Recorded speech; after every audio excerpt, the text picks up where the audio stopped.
El orgullo no es glitter ni pasarela. Son historias reales que merecen ser escuchadas. Es Personal y AHF Latinoamérica y el Caribe te recuerdan que hay prevención, pruebas y atención de infecciones de transmisión sexual y VIH gratuitas. Hola, ¿qué tal? Bienvenidos, bienvenidas a esta tercera temporada de Es Personal, en la que vamos a hablar del orgullo de ser quienes somos, cómo somos.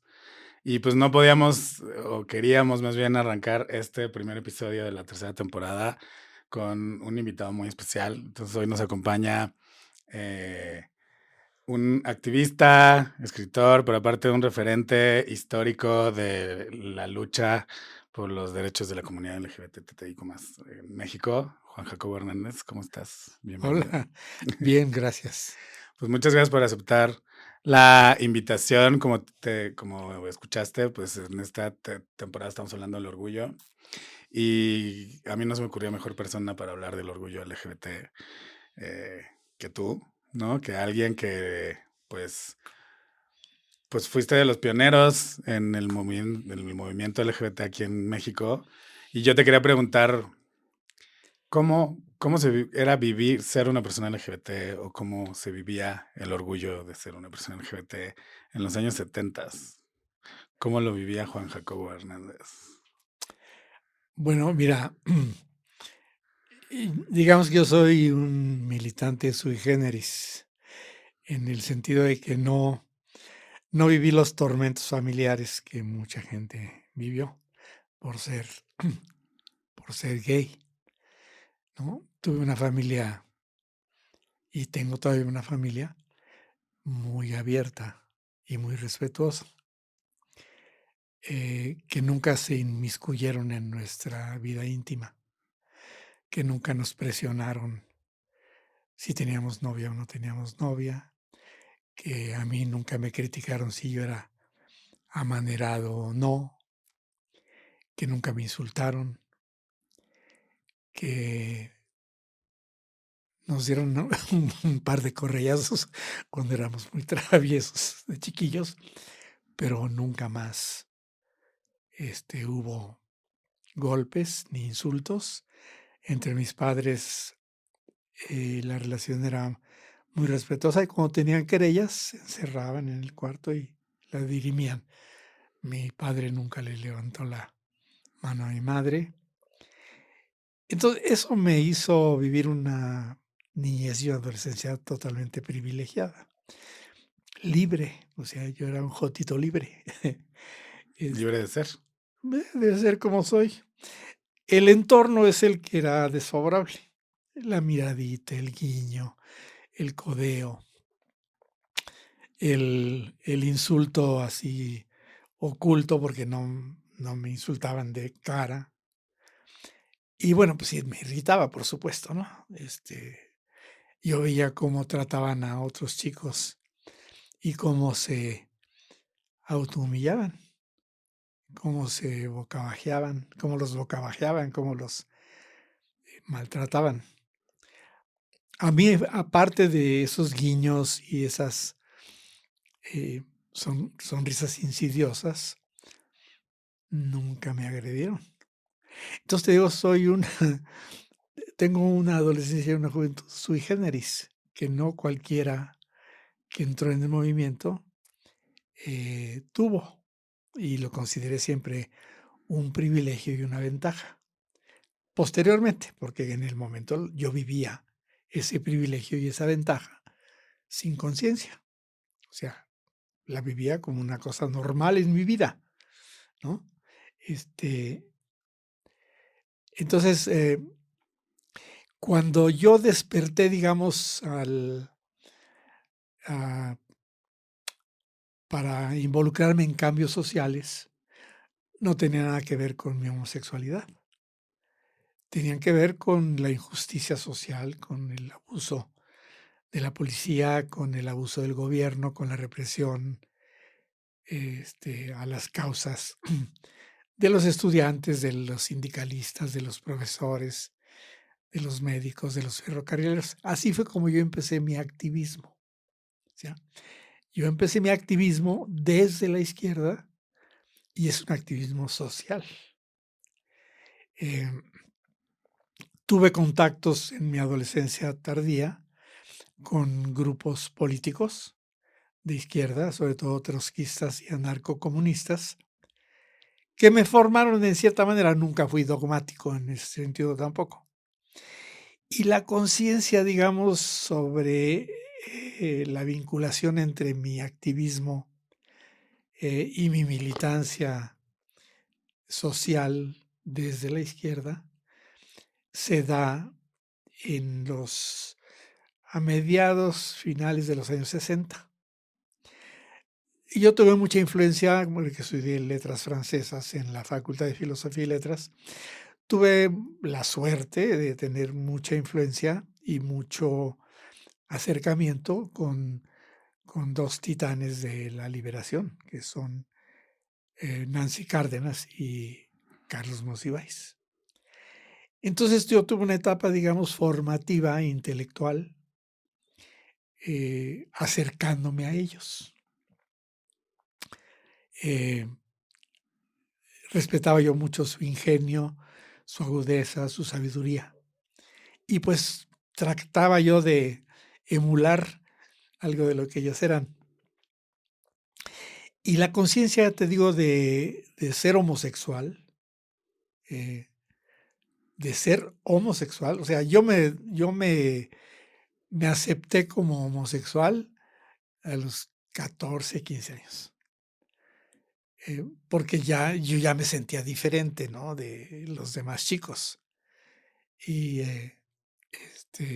nunca traté De ocultarlo, ni de ocultarlo, ni de mezclarme, ni de sentirme avergonzado. Nunca. Claro, tampoco andaba de ostentoso porque pues no sentía esa necesidad, ¿no? Yo simplemente era y se acabó. Entonces, esta conciencia de ser homosexual me nace te digo, en los tardíos 60 y un poco antes, por las lecturas que Monsiváis nos allegaba, ¿no? Por ejemplo, el Fabricio Lupo, ¿no? De Carlo Coccioli, el Demian de Hermann Hesse, que eran libros idealistas, hasta románticos, digamos, muy, con mucha sensibilidad hacia, en Hermann Hesse, el Demian, la sensibilidad de un adolescente, de un hombre adolescente, no abiertamente homosexual, pero sensible, tierno, angustiado. Y en Carlo Coccioli este amor de a Fabricio Lupo por Fabricio Lupo, ¿no? Con el final trágico, que no me gustó mucho. Y otra novela de una lesbiana, El Pozo de la Soledad, que era una novela de una tortuosidad impresionante. Había otra novela que se llama Finisterre. Entonces había varios acercamientos literarios, a Salvador Novo, por ejemplo, también, que, digamos, me educaron sensiblemente y me hicieron consciente de mi homosexualidad, sin tortuosidad, sin angustia, sin miedo, sin vergüenza, pero sin ostentación, sin apertura, ¿no? Sin visibilidad asumida. Entonces, yo tenía un amigo en Nueva York, que fue mi pareja a la lejanía. Viví con él 1 año y medio en Nueva York. Y ahí en Nueva York, yo viví en Nueva York en los 60, 64, 65. Nueva York era una ciudad tortuosa, horrenda, cochina, peligrosa. Nada de lo que es ahora.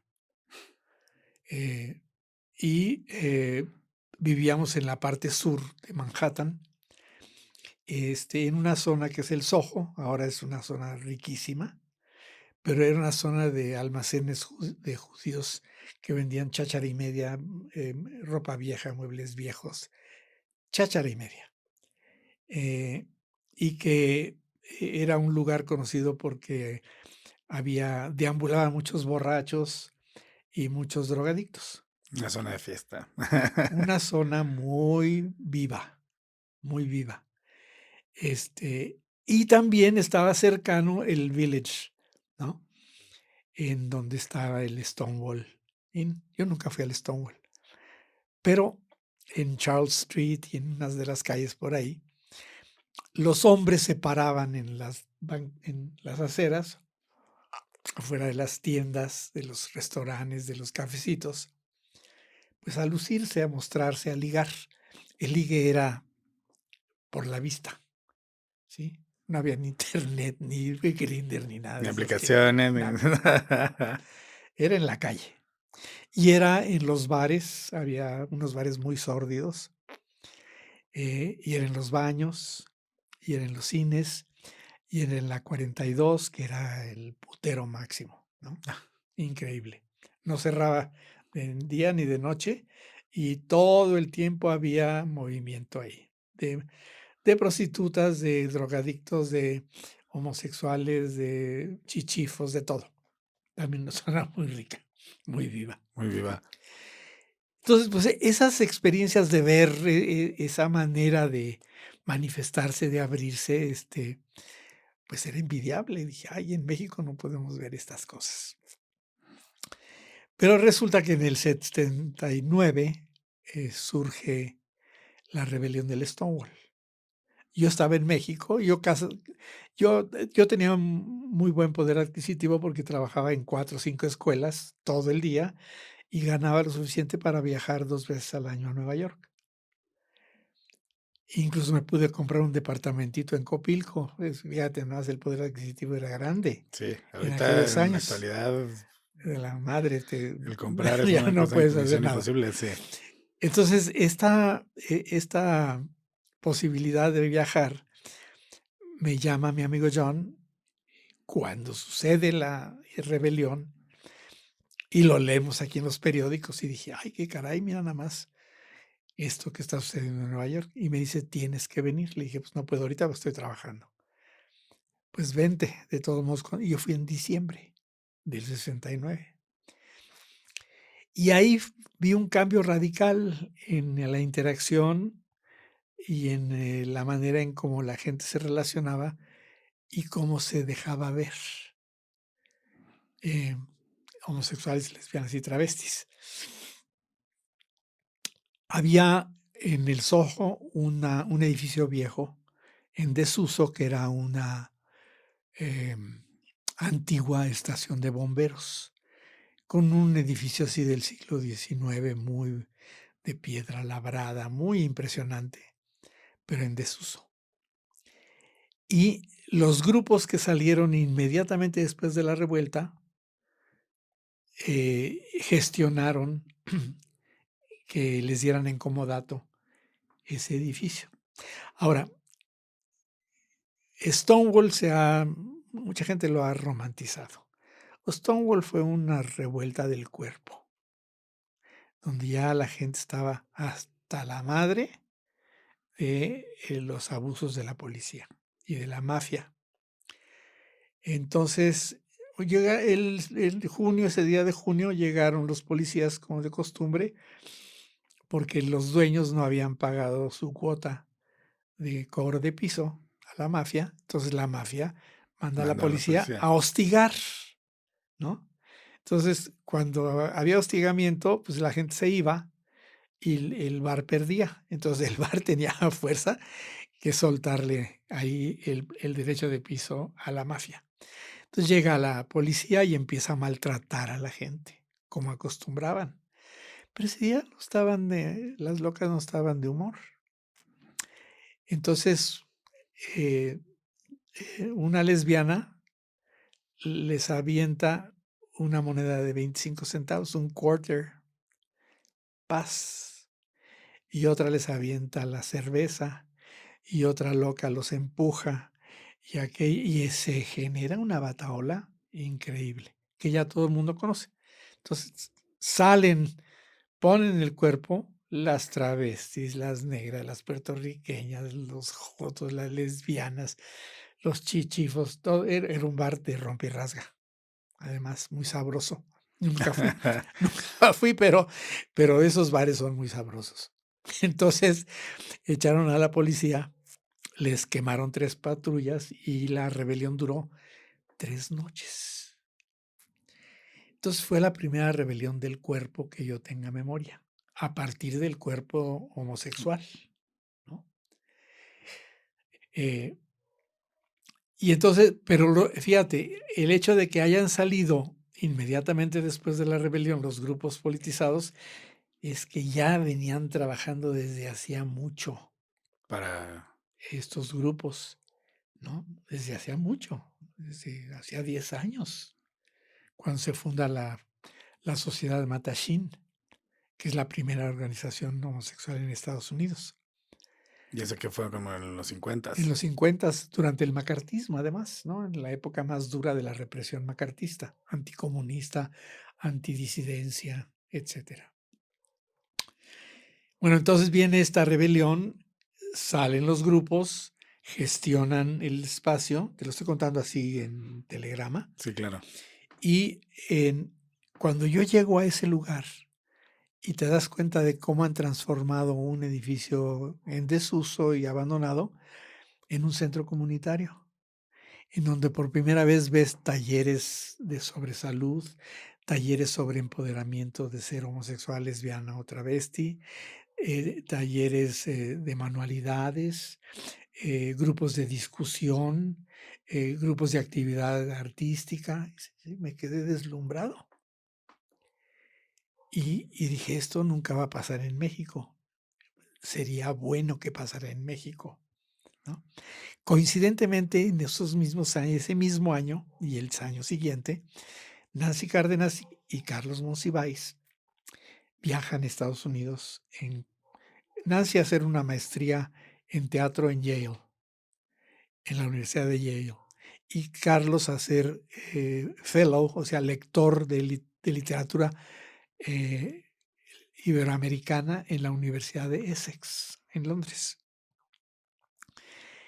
Ahí entran cada quien en contacto con los grupos de liberación. Nancy con el Gay Liberation Front y el Gay Activists Alliance, que tenían sedes ya, capítulos en las universidades. Y Carlos en la sede de Londres, con el Gay Liberation Front de Londres. Ambos grupos de origen izquierdista también. Entonces hay una empatía. Cuando Nancy regresa, pues regresa con mucho entusiasmo.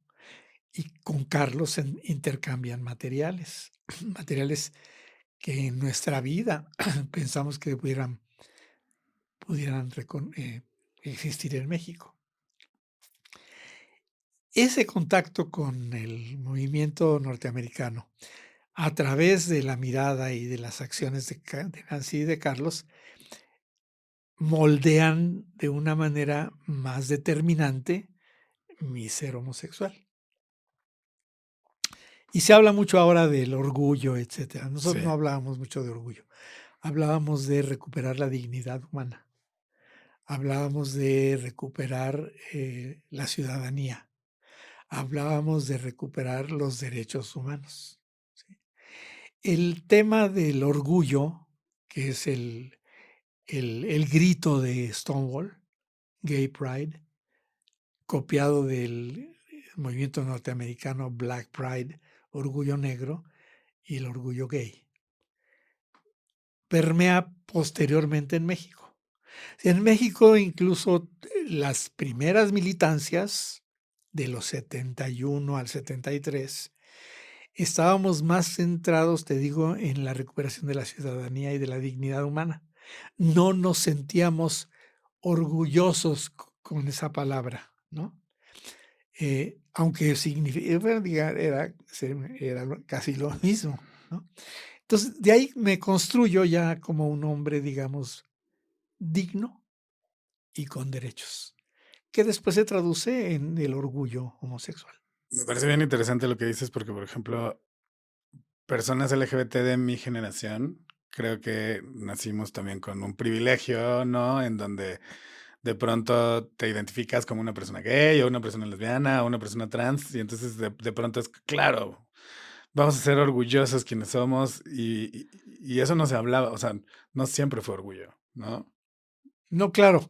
Ahora, el hecho de la recuperación, te digo, de la dignidad humana, te remite, porque formas parte de un movimiento social de izquierda, a luchar contra las injusticias, a hacerlas más visibles. O sea, las injusticias ahí estaban, pues hay que enfatizar en que son injusticias.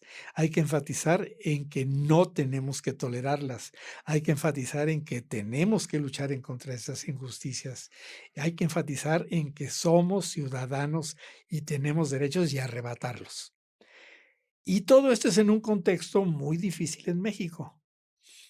El Frente de Liberación Homosexual de México, que es el que genera Nancy con Luis Cárdenas, Luis González de Alba, Luis Prieto y Carlos Monsiváis, David Ramón, entre los más importantes, este movimiento se mantiene en el closet porque vivíamos lo que se llamó la guerra sucia en México, una represión terrible en contra de la izquierda y la disidencia y los desvalidos, en donde la redada era la manera en que la policía se relacionaba con la sociedad disminuida, o sea, con la gente pobre,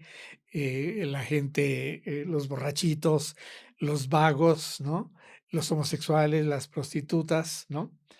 Entonces, el modus operandi de la policía era la redada, que eran violentas, extorsionadoras, humillantes, etcétera. Entonces, es en ese contexto entonces nosotros salimos a luchar contra esa situación de injusticia y de violencia y de discriminación, ¿no? De violación de nuestros derechos. Entonces, ahí es donde pega el lema orgullo homosexual. Ahí, pero se toma desde la, desde la plataforma política, o sea, desde la plataforma sexopolítica. Y los aprendizajes vienen de muy atrás. Los aprendizajes de la sexopolítica, lo que aprendemos leyendo, por supuesto, es el origen de la palabra homosexual. Antes no nos describían así, nos describían con todo tipo de epítetos, unos positivos, otros neutros, pero la mayoría majaderos. Cuando se inventa la palabra homosexual a finales del siglo XIX, es un húngaro, creo que se llama Benkert, él inventa la palabra homosexual. Y el Comité Científico Humanitario, dirigido por Magnus Hirschfeld, retoma la palabra y se enfrenta al Parlamento prusiano para protestar contra el párrafo 175 bis del Código Penal prusiano, que penalizaba la homosexualidad. Entonces, fíjate cómo el surgimiento propio de la palabra ya tiene un carácter sexopolítico, ¿no? Que también coincide digamos, esta característica de la política y el sexo, o lo sexual, o el género, gracias a las feministas de finales del siglo XIX, las sufragistas, que son las que ponen el cuerpo, son las revoluciones del cuerpo.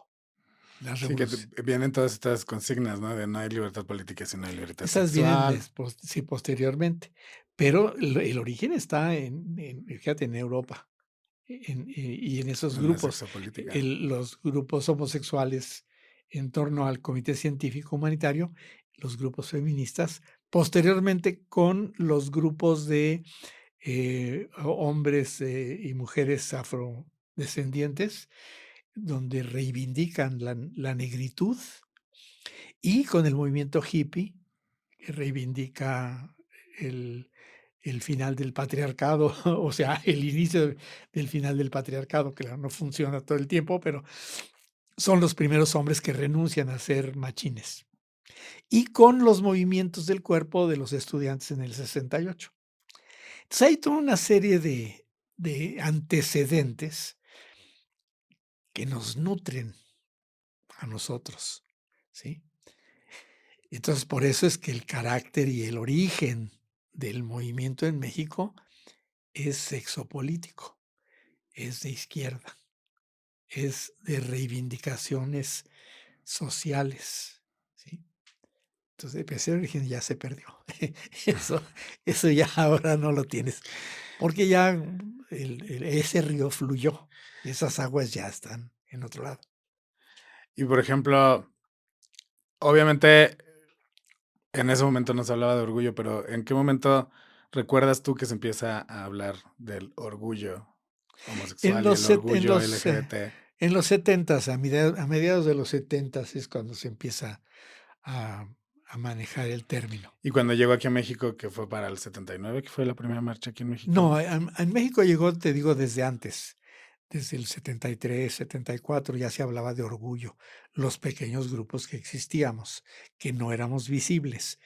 Los grupos empezamos a ser visibles en el 78, dentro de la izquierda. Ahí fue cuando el FAR, el Frente Homosexual de Acción Revolucionaria, que fue formado en abril de 1978, sale a la luz el 26 de julio de ese mismo año. Y es primera vez que sale un contingente de homosexuales a marchar. ¿eh? Éramos 10. En el Terminamos 78. en el 78. Y salimos 10 y terminamos 30 en el hemiciclo. 40. ¿sí? Entonces, pero veníamos en una gran marcha. La gran marcha del 68, que fue del 78, que conmemoraba Los 10 años. 10 años del 68, conmemoraba la Revolución Cubana y conmemoraba y exigía la liberación de los presos políticos, la derogación del 145 bis, la destitución de los jefes policíacos, etcétera. Entonces era un momento muy álgido, ¿no? Políticamente. Y ahí fue cuando salimos. Pero como éramos el primer grupo de homosexuales abiertamente como homosexuales en una marcha pública de izquierda, pues salimos en todos los periódicos. Se rompe el cerco del silencio. Ahí se rompe. Y surgen en ese mismo mes, al mes siguiente, el grupo Lambda de Liberación Homosexual, que ya venía trabajando, y el grupo de lesbianas autónomo de lesbianas Soy Cabet, que ya venían trabajando, pero que no habían encontrado el momento para salir. Sí, Y para tener esa sinergia. ahí salimos los 3 grupos históricos del Movimiento de Liberación Homosexual en México. Y eso fue cuando se organizaron para la primera marcha. Tardamos un año. Hasta el 79, que es la primera Hasta el marcha del 79. orgullo. Ajá. En ese momento, ¿cómo se llamaba? Así. Marcha del orgullo Homosexual. Porque homosexual abarcaba en aquellos años a todas las letras de la Todo sopa. el abanico, ¿no? Y ahora ya es una sopa de letras, está bien. Sí. ¿no? ¿Qué diferencias crees que, o sea, qué crees que las generaciones de ahora y quienes estamos metidos en activismos o en luchas sociales podríamos aprender de la historia para recuperar en este momento del tiempo? El tiempo pasa y no en balde. Y las aguas, como decía yo hace un rato en una metáfora, las aguas de un río no se pueden estancar, tienen que correr. Y los caudales que llenan ese río, pues ya no son los mismos que nosotros navegamos. Y es normal, porque esos son los procesos sociales, históricos y culturales que suceden en todo el mundo, en todos los movimientos. Ahora, hacemos una caracterización, algunos de nosotros, no todos, de por qué las nuevas generaciones no tienen una vinculación con sus orígenes, porque no la tienen, la desconocen, no les interesa, están ensimismados en el momento. Del aquí y el ahora. Y es normal porque esos son los signos de este tiempo. Algunos de nosotros estamos entercados en que si no tienes memoria histórica, pues estás jodido. Así, la neta, Pues estoy ahí del destinado planeta. a, No, a no repetir puedes, los mismos errores del pasado también. eres como hierba con unas raíces muy frágiles, eres como hierba perenne, muy, que muere fácilmente, ¿no? Y luego surgen otras hierbas. Entonces hay un hierberío, no hay tronco. Y lo que necesitamos es reconocer nuestra pertenencia a ese tronco. Y ese tronco tiene raíces. Si tú, formando parte de ese tronco, desconoces tus raíces, pues eh, vives de cierta manera en una pobreza existencial, que no es irremediable, además, ¿no? Que puede ser reavivada.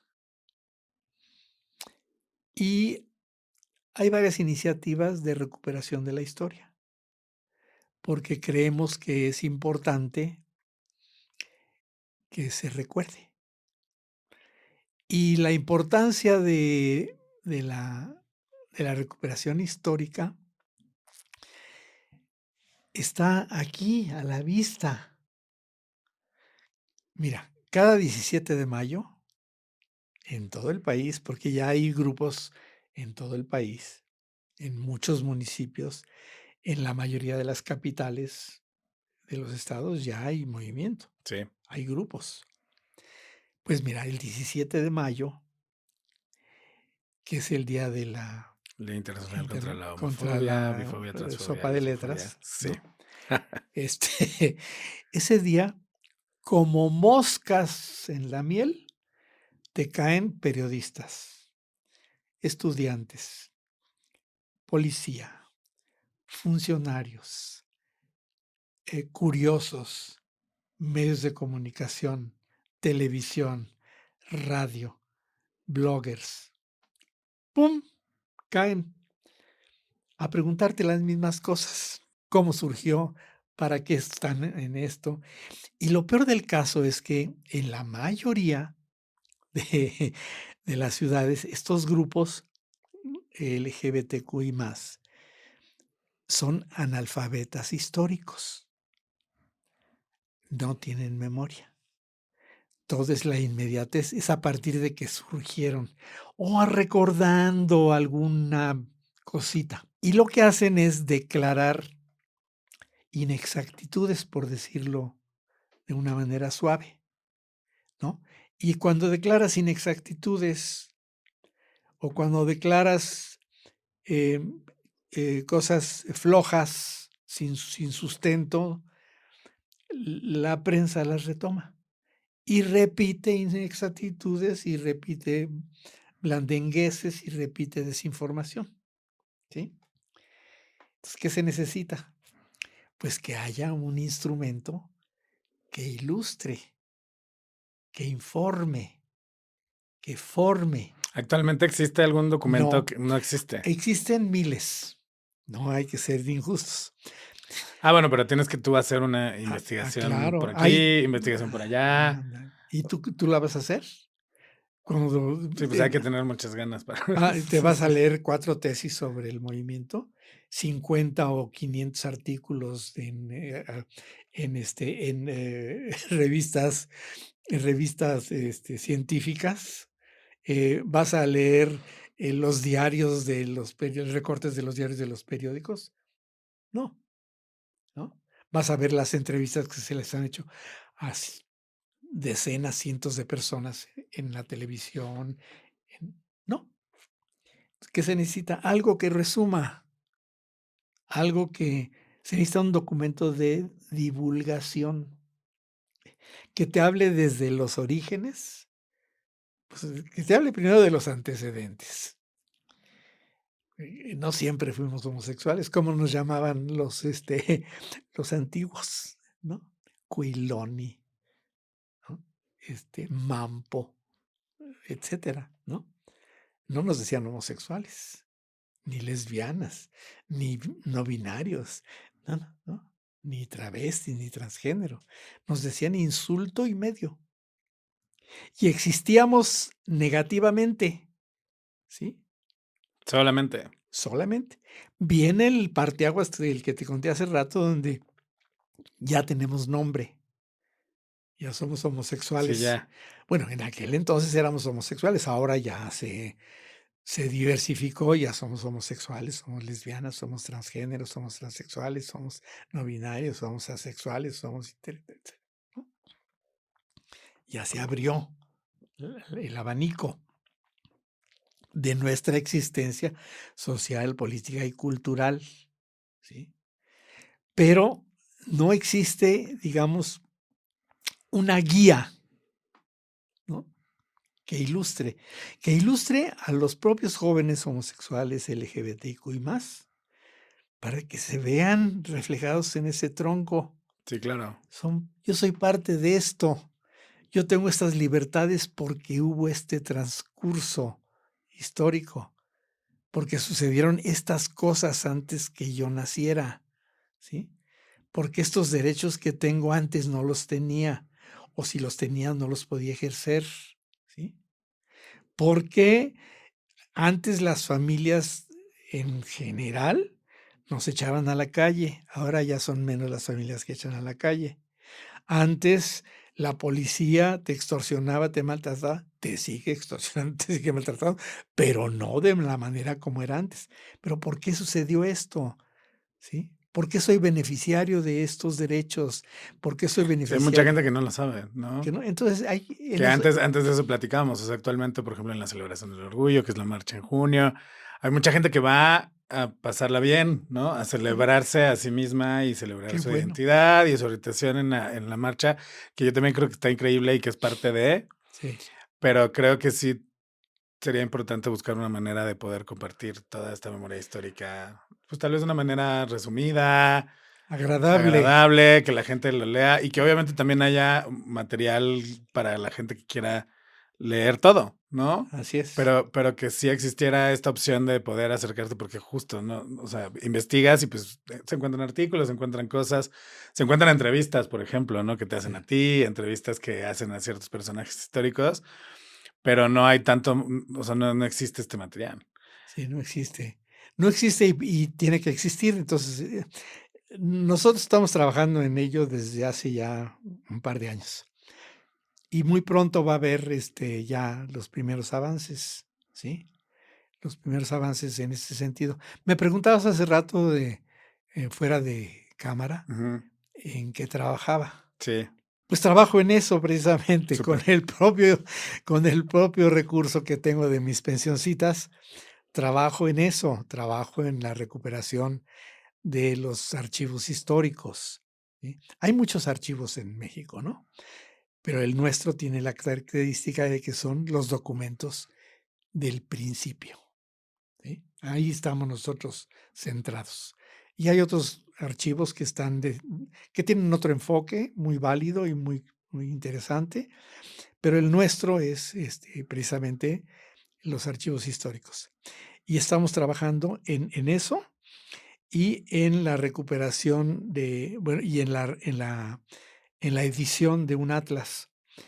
Y lo llamamos atlas, es un atlas histórico de los movimientos LGBT y de lucha contra el SIDA, porque son dos movimientos hermanos. Bueno, el movimiento de lucha contra el SIDA surge del movimiento de liberación homosexual, Sí. ¿no? Ya después toma su autonomía, etcétera. Entonces, pero mucha gente no lo sabe y es importante que se sepa. Es importante que se sepa. Y yo creo que haciendo estos aportes, dando este material legible, porque no le vas a poner ahí 4 páginas de puro texto, porque no las leen los chicos ahora, Sí, se puede hacer de muchas formas, en ¿no? ilustración, en Va a cómic. ver- va a ser una publicación interactiva, Súper.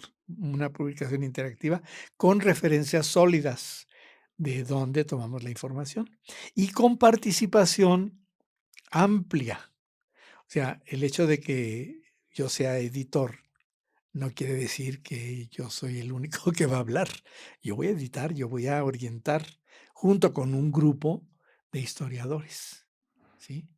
Entonces, digamos que va a haber una solidez Eso es bien importante. en esto, ¿no?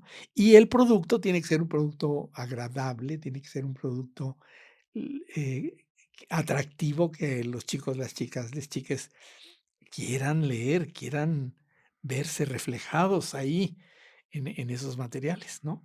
Y se entiendan mejor a sí mismos, a sí mismas, y se sientan con orgullo sustentado. Les da herramientas para explicarse cuando los cuestionan, porque independientemente de todas las libertades que tenemos ahora, los chicos y las chicas, los chiques son cuestionados por la familia o por los amigos o por la escuela o en el trabajo. Se les cuestiona y a veces no saben qué decir, ¿no? ¿No? Sí saben defenderse, ¿no?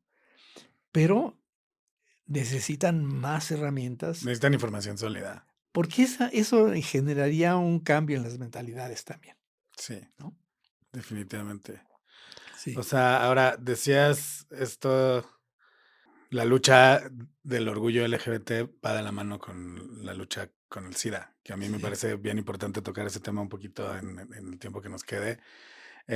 Justo porque este podcast pues, es parte de AHF, que es una fundación que trabaja en el tema.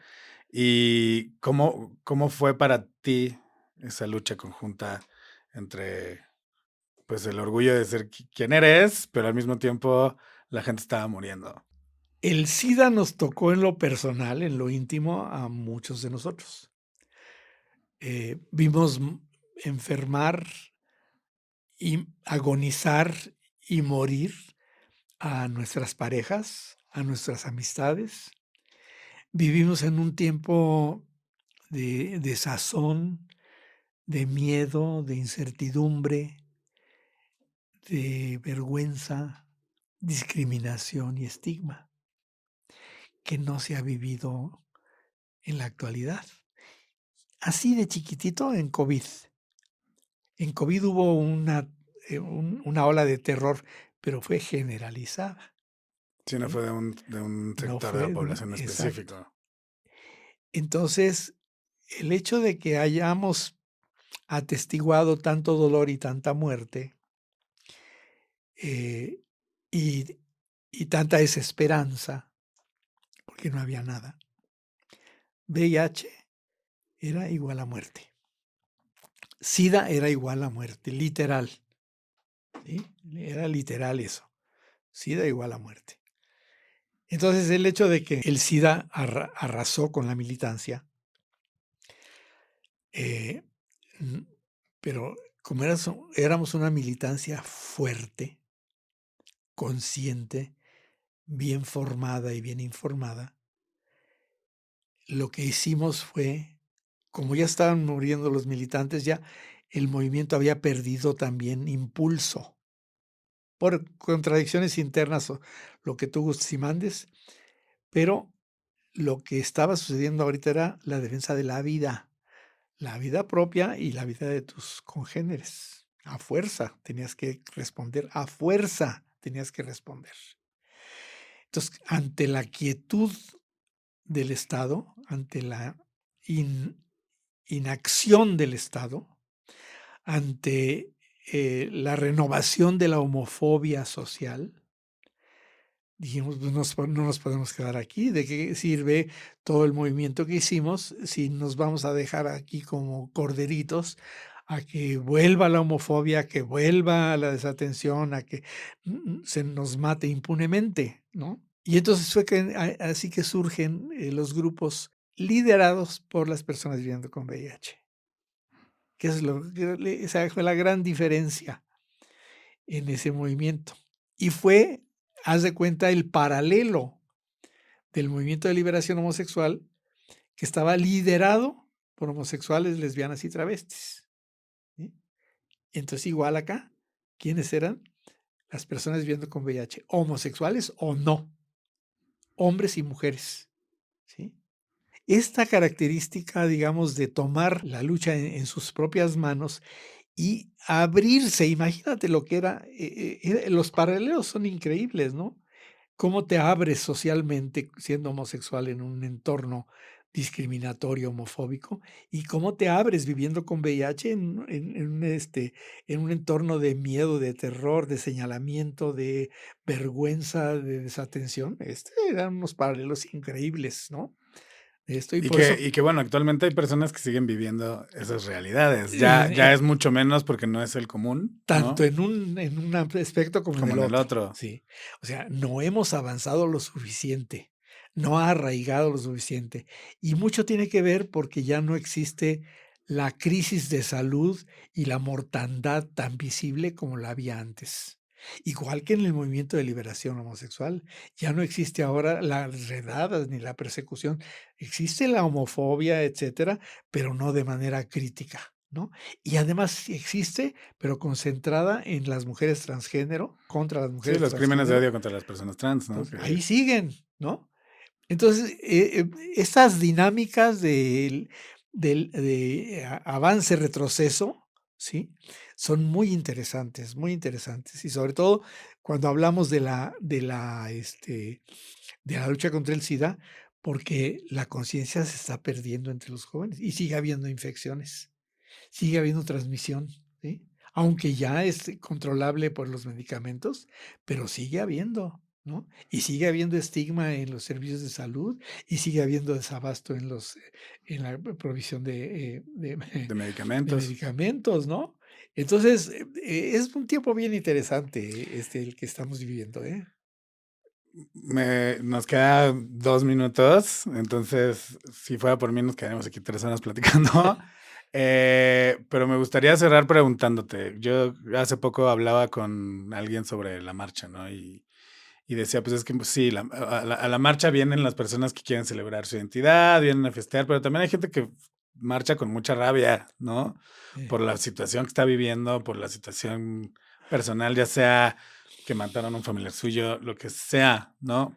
¿Cómo crees que podríamos encontrar un balance actualmente entre, pues, mantener la memoria histórica, pero también mantener la celebración, porque también es una celebración, pero también poner las causas al frente del movimiento social, como en el momento en el que tú empezaste todo era?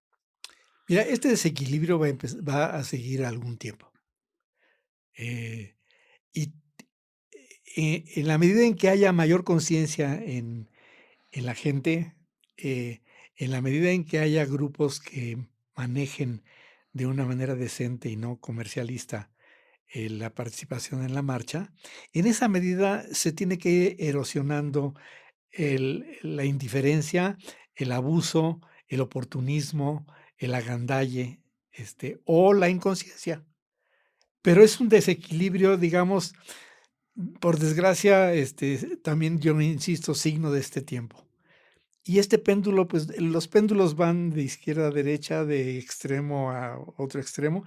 Este extremo el péndulo puede llegar a un solo lugar y de ahí tiene que regresar. Y yo espero que dentro de poco Dentro de poco ya esté este regresando. péndulo, pero también Sí. hay que echarle las ganas, ¿no? Sí. En ese sentido, creo que sí, desde donde podamos, nosotros desde nuestra plataforma, aportar elementos formativos e informativos para que las cosas cambien. Bueno, pues muchísimas gracias por aceptar Sí. esta invitación, por Al aceptar contrario. estar en este episodio. Es personal, es un podcast de Punto Cero, que es un proyecto de HF Latinoamérica. Entonces, además que tuvimos hoy también la oportunidad de hablar del tema del SIDA y de VIH, pues no nos podemos ir sin invitarles a que se hagan una prueba de detección de VIH en el Wellness Center de HF, en Darwin 31, aquí en la Ciudad de México, o que busquen el Wellness Center que esté cerca de su ciudad o de su país, y ahí puedan hacerse una prueba de detección de VIH a tiempo, que es lo mejor que pueden hacer, ¿no? Saludos al doctor Saavedra. Sí. Muchos saludos. Que por allá está en el doctor instituto. Jorge Saavedra. Sí, Gracias sí. por estos espacios. Entonces, pues nada, muchísimas gracias y pues nos vemos en el próximo episodio y muchas gracias, Juan Jacobo, por tu tiempo y por contarnos esta historia. Gracias a ustedes.